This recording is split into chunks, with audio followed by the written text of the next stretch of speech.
Well, Niko, I feel like I just saw you not too long ago, man. Yeah. What are you doing fighting again already? I just told him I was ready, and then he called me like Sean Shelby. I told him, I was like, hey, I'm ready to go whenever, you know, let me know, hit me up. And he said, okay. Like 3 hours later, he offered this one, and I was like, yeah, sure, let's do this. Pretty short notice, right? But you were okay with that? Yeah, I had like 4 weeks, 5 weeks, something like that. That's enough for you? Yeah, it's plenty of time. Last time out, man, you had that fantastic finish. I think people are still talking about it, man. At the time, you said, oh, yeah, I'd do that, no problem. But, I mean, how personally satisfying was that win for you? Because that's stuff we don't see, man. No, man, to do something like be the first ever to do it in history is pretty cool, to knock someone out from my back. It was, I mean, of course, I'm like, whoa, I don't let it get to my head, though, you know. I still got to be, I'm still in the gym every day getting it in, you know. That's why I was prepared to take this fight. I took like 1 week off. I was going to ask him, I think it was just, you know, it's 8 weeks ago. So, I mean, what did you do between then and now? I mean, did you have a little vacation? Did you enjoy yourself? What'd you do? No, I went back to the gym. You know, that is enjoying myself.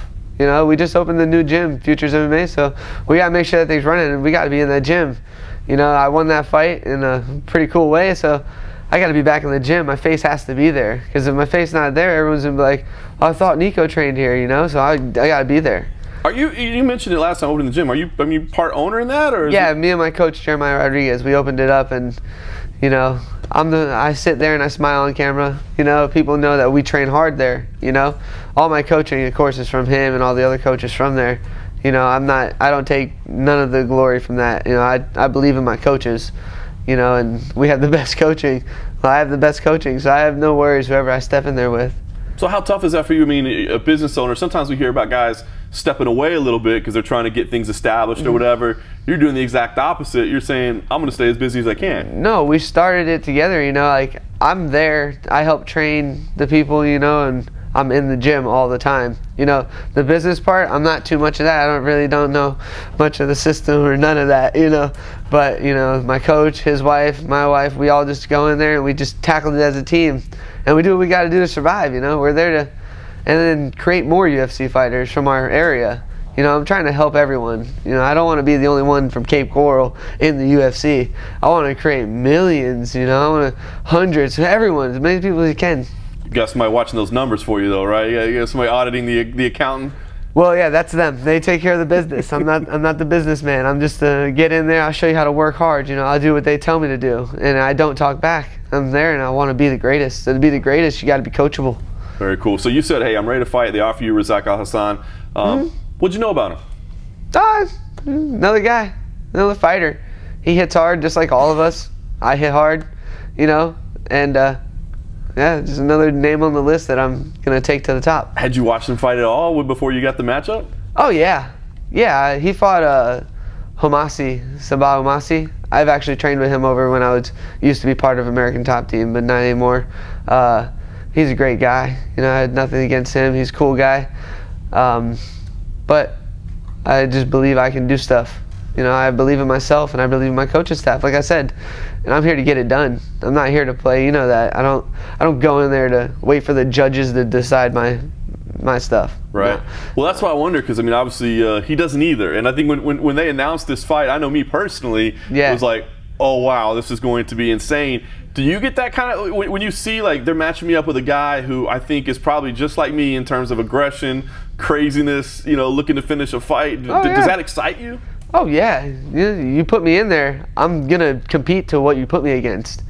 You know, put me in there with the best, you're gonna get the best me. Simple as that. That's why I want that belt. Like, you know, I see everyone in my division, and I'm not afraid of any of these guys. You know, I looked at the top 2 today, and I'm cool with that. I'll get in there with anybody, especially them. You know, I'm not afraid of none of these people. I was gonna ask. I mean, obviously, as a professional fighter, you can't really have fear. But I mean, when you see a guy knocking people out in the first round, you know, quickness, power, is there any part of you that goes, ooh, I don't know about that guy? You gotta look back at yourself. What do I do to people in the first round? How do I knock people out? I'm not afraid of that. Because if you're willing to do it, you gotta be willing to receive it. I ain't afraid of none of that. You know, I put people to sleep in multiple ways, not just one. So you better worry about me from everywhere. I'm not just oh my God, worry about this guy right here. Bro, I'm gonna knock you out in the middle of a transition. I don't care. You know, like, If you leave anything open, I'm taking it. I'm an opportunist, you know, and when I see it, I take the opportunities. So I'm cool with everything. I dig it, man. It was a prelim matchup when it first got announced. I was excited for it. Yeah. Then you guys get bumped up to the pay-per-view. Does that do something for you? I mean, I know the check's still the same, I guess, regardless of where you are in the card, but does being on the pay-per-view, do you find that exciting, or does it intrigue you? I don't care about that. I'm here to fight someone, man, and I make the paycheck so I can pay my coaches, pay my team, pay my school, and keep a roof over my family's head. You know, cool, we're on pay-per-view. More people might see it, but less people might see it because not everyone buys it. So it doesn't matter to me. I don't care. You know, I'm in there to get a paycheck to support the well-being in my circle. That's all. So what does this fight mean to you then? Because I look at it on paper and I think this might be a breakout opportunity for either one of you guys. I think y'all are both on the rise. You'd be on a nice little win streak. I mean, does this feel like maybe it's that moment to finally break through, or do you just see it as another fight? What is this to you? Well, everyone said my last one was going to be my breakthrough moment. You know, I did a historical fashion, and they offered me this guy who's supposed to be the breakthrough moment. Dude, I don't care. I'm here to fight people. You know, my passion's fighting. So whenever you're ready, I'm down to fight. Whoever it is, whoever you put in front of me, I'm down. Let's do it. Yeah. I'm gonna punch you in the head. You might punch me in the head, but I'm gonna hit you a lot fucking harder. Sorry.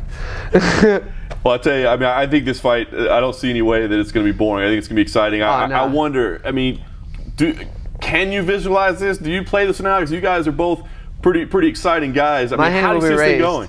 My hand will be raised. I'll tell you that. I don't know how. When the opportunity is there, I'm taking it, and I'm gonna get my hand raised.